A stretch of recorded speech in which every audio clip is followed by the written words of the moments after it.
Bem-vindos à nossa sexta aula do curso de Cinemática. Faremos um estudo do movimento de um corpo arremessado obliquamente. Para auxiliar nessa tarefa, vamos conceituar vetores, estudar seno e cosseno, o círculo trigonométrico e o lançamento oblíquo propriamente dito. Veremos o arremesso em vários ângulos diferentes e a parábola de segurança. Vetores são entidades da matemática que ajudam na solução de vários problemas de física. Vamos criar um vetor que tenha direção horizontal. Uma direção horizontal simplesmente. Mas queremos que ele tenha um sentido, da esquerda para a direita, e que seu módulo seja igual a 4. Aqui, o nosso vetor A, o vetor amarelo, temos um sentido e um tamanho 4.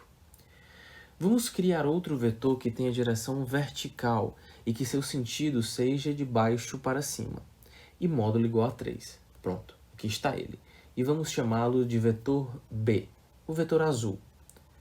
Podemos somar vetores como mostra o vídeo. O vetor C, o vetor vermelho, é a soma dos vetores A e B. O módulo de C é igual a 5, pois 5 ao quadrado é igual a 4 ao quadrado mais 3 ao quadrado, segundo o velho Pitágoras. O vetor vermelho faz um ângulo θ com o eixo horizontal. A relação entre os módulos dos vetores amarelo e vermelho chamamos de cosseno de θ. Nesse caso, cosseno de θ é igual a 4 sobre 5, que é igual a 0,8. A relação entre os módulos dos vetores azul e vermelho chamamos de seno de θ.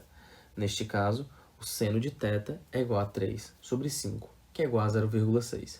Podemos notar que 0,8 ao quadrado mais 0,6 ao quadrado é igual a 1 ao quadrado, que é 1.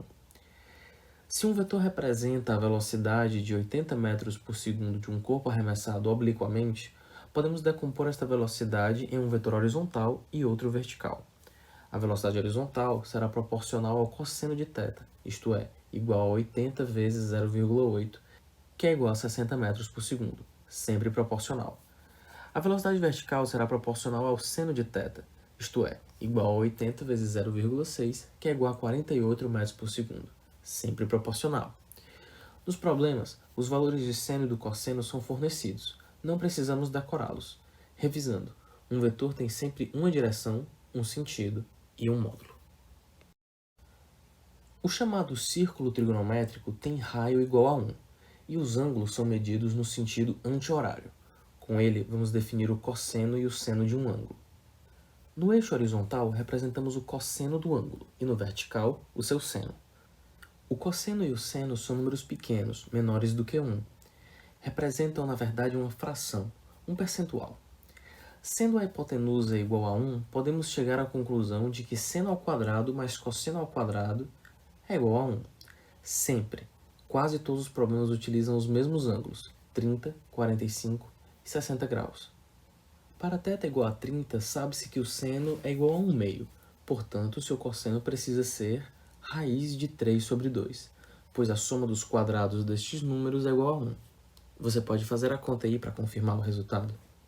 Para θ igual a 45, temos um triângulo retângulo de catetos iguais, portanto, x ao quadrado mais x ao quadrado igual a 1, logo x igual a raiz de 2 sobre 2. Novamente, a soma dos quadrados é igual a 1. Para θ igual a 60, a situação é o contrário do ângulo de 30. O cosseno é igual a 1 meio e o seno precisa ser raiz de 3 sobre 2, para que a soma dos quadrados seja igual a 1. O ângulo 36,9 é um ângulo legal para ser usado em problemas, porque o cosseno é igual a 0,8 e o seno é igual a 0,6. O ângulo 53,1 também é, digamos assim, interessante. Por que você acha que é? Considere uma velocidade inicial v0 igual a 40 metros por segundo. Usamos a função velocidade para calcular o tempo que um móvel atinge o seu máximo, fazendo v de t igual a 0, no caso, t igual a 4 segundos.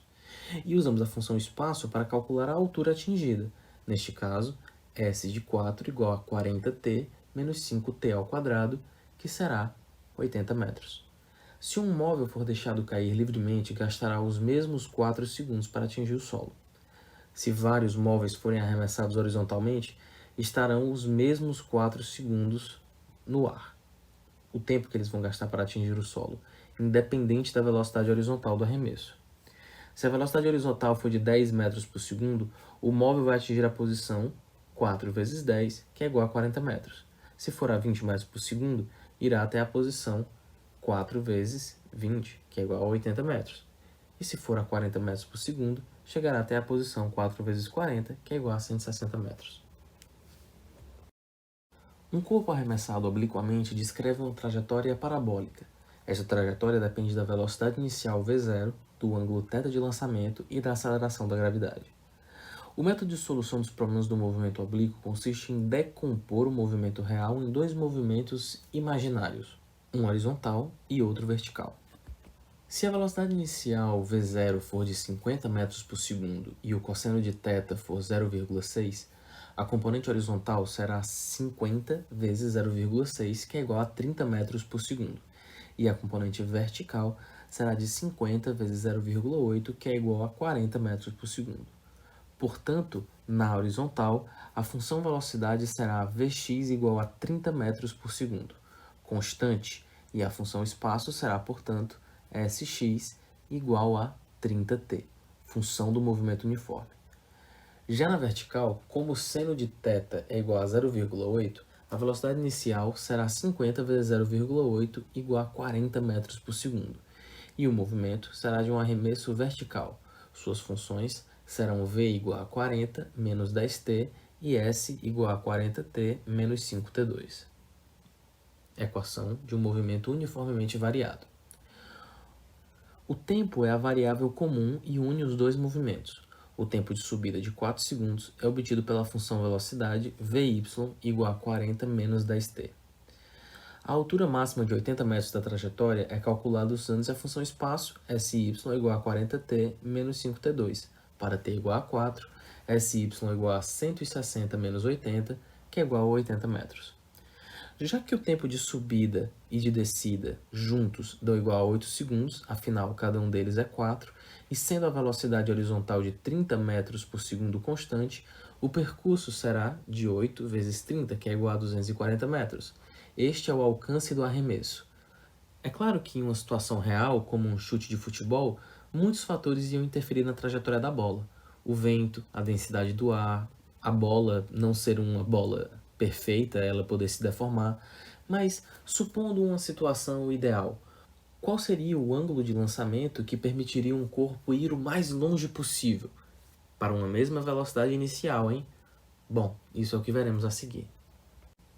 No lançamento oblíquo, mantendo-se constante o módulo da velocidade de lançamento, o vetor vermelho, e alterando-se apenas o ângulo de lançamento, podemos observar que, com o aumento do ângulo de lançamento, a componente horizontal da velocidade, o vetor amarelo, diminui, e a componente vertical da velocidade, o vetor azul, aumenta. Se o ângulo de lançamento for pequeno, o móvel não vai muito longe. Se o ângulo for muito grande, o móvel sobe muito, mas cai muito perto. Quanto mais sobe, mais demora a cair.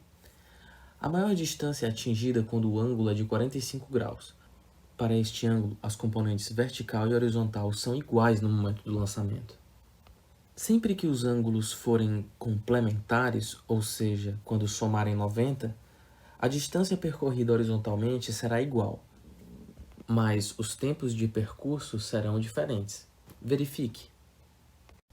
Para uma mesma velocidade de lançamento, nada que esteja além da linha verde será atingida. Esta é a chamada parábola de segurança.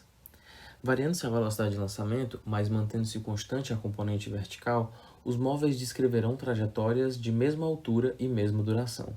O alcance vai depender da componente horizontal.